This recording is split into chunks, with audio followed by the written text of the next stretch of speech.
Isang mapagpalayang araw po sa ating lahat, mga kaibigan. Ito po ang kawal ng demokrasya, Kawal ni Carbonell. Tayo po ay humahanap sa inyo ngayon bilang isang Pilipino na nananawagan ng pagkakaisa. Bakit po tayo nananawagan ng pagkakaisa? Sapagkat sobra-sobra po ang ating pagbabangayan, paghiwa-hiwalay ng mga paniniwala, at ang pinakamalungkot dito, paghiwa-hiwalay ng katapatan sa bansa. Paano ko po nasabi yan? Sapagkat hanggang ngayon, hindi po naninindigan ng ating gobyerno laban sa pang-aabuso ng China. Una sa lahat, dapat nung tayo po ay kanila masyadong binababoy, binubuli, inaapi, abay pinatalsik na natin yung kanilang ambasador. Hindi yung pala yung not verbal. Alam po ninyo yung not verbal.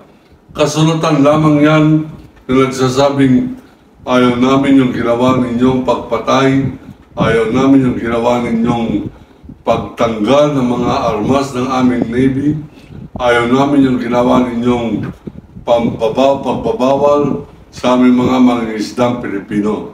Kami ay nagproprotesta. Yan po ay sulat lamang. Ang tawag dyan sa diplomatic language, yan ang opisyal na katugunan ng ating pong gobyerno laban sa krimen,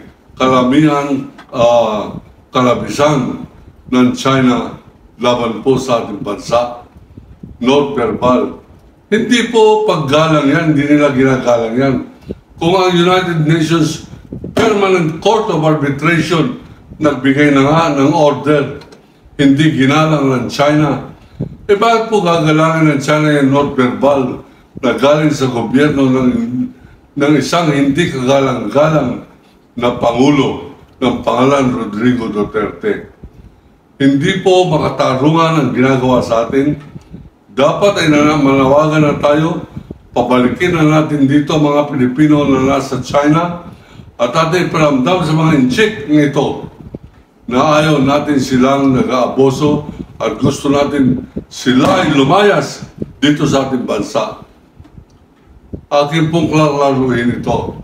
Ang akin pong pinapalayas ay hindi mga inchik na pareho nila Lucio Tan, Henry C. o yung si Mang Kaloy Largo dyan sa kanto. Hindi po yung mga inchik na yan.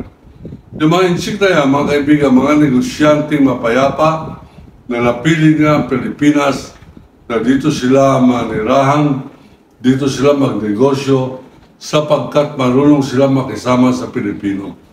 Pero ito mga inchik na ito na naglilipa na ngayon dyan sa West Philippine Sea, ito ang hindi natin kailangan. Itong kailangan natin palayasin. Ang gobyerno ng China ay ating pong kaaway. Hindi po tayo ginagalang at hindi naman po talaga tayo kagalang-galang. Bakit po natin nasabi yan? Paano mo gagalangin isang bansa? Babanggain mo yung kanilang Philippine Navy, susuko agad, nakatas ang kamay, at sasabihin, hindi namin kayo kaaway. Huwag mo kaming babanggain. Huwag mo kami binobomba ng tubig. Huwag mo kaming binubulag ng iyong laser ray. Huwag mo kaming binabangga ng iyong mga bakal na sasakyan. Hindi po nila gagalangin yan. Hindi ka galang-galang pag yan ang iyong pananagutan. Dapat, pag ikaw ay binangga, banggain mo rin. Pag ikaw ay pinaputukan, paputukan mo rin. Pag ikaw ay sinaktan, gumanti ka.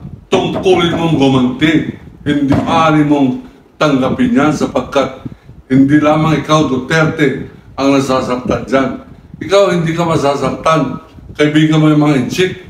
Sa tuwing nagpupunta ka sa China, binubusog ka nila. Hindi lamang ang pagkain, alak, at yung marijuana, kundi pati yung bulsa ay busog na busog.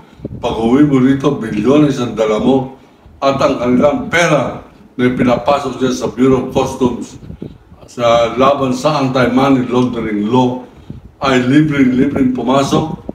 At ito po ay dirty money, ika nga, nanggaling sa sugal, nanggaling sa prostitusyon, nanggaling sa illegal drug trafficking sapagkat lahat ng mga droga sa loob ng Pilipinas galing po yan sa China. At lahat ng drug lord ay may bendisyon ang gobyerno ni Duterte at ngayon maaring gobyerno rin ni Marcos. So wala po tayong papagpilihan. Marami po nagkakantsaw sa akin, ay si Carbonell nagpa-Marcos na. Ay si Carbonell ay nabayaran na. Tayo po ay maraming kasalanan din sa mundo ito. Pero yung corruption, pagbabayad ng ating pong karangalan o pagbibenta ng ating pong karangalan, hindi po yan kasama sa aking kasalanan. Marami rin po akong pagkukulang, marami rin po tayong kasalanan. Tayo ay tao lamang. Pero yung pagbibenta ng dangal, pagtraidor sa bansa, hindi po ako kasali riyan. At ito po ang ating pong panawagan. Tayo po ang mangangatawan ngayon. Ito ang aking pong katawan, ito ang aking muka, ito ang aking pangalan, Waldy Carbonell. Ito po ang aking telepono, 0962-924-3527. Makipag-ugnayan po kayo sa akin, hayagan man ang sekreto, sapagkat binubuo ko ang koalisyon kontra China. Kung ayaw po makipagyera ang ating pong army laban po sa China, ako po ay lalaban po dyan.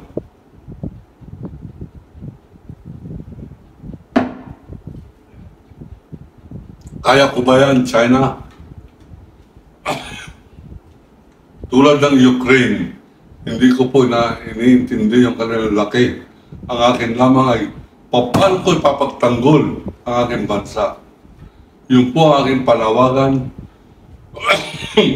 excuse me, magkakaroon po tayo ng koalisyon kontra China.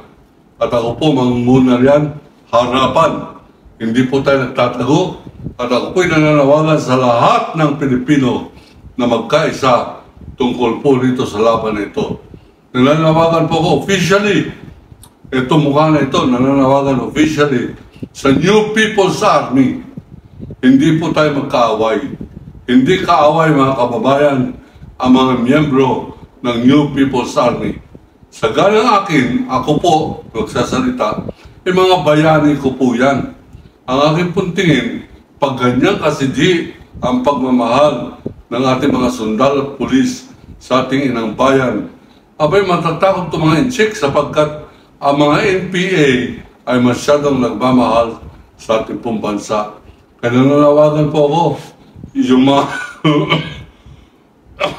excuse me, yung mga nais pong pasikretong makipag-ugnayan sa akin ng mga NPA dito po sa Metro Manila, pasikreto nyo po kung kontakin, magkita tayo, mag-usap tayo kahit saan nyo gusto. Ako po'y lalapit sa inyo na wala po ako armas, hindi po ako mahilig mag-bodyguard, at wala po akong bulletproof vest. Ang akin lamang po ay marubdob na katapatan sa akin pong panawagang magkaisa na dapat ang mga Pilipino. Ang mga Muslim, hindi po natin kaaway yan. Iba lamang ang relihiyon, pero hindi kaaway ang Muslim. Mali na binomba ang Marawi City, hindi pa po nag-apologize ang ating pong gobyerno. Ako po mag-apologize para po sa kanila. Patawarin po ninyo itong buhong na si Duterte sapagkat hindi niya po alam ang kanyang ginagawa. Siya po ay isang parang asong ulol na nakawala sa hawla sa kanyang kulungan, at ito po ay hindi marunong magsisi. Ito ay mad dog, eka nga.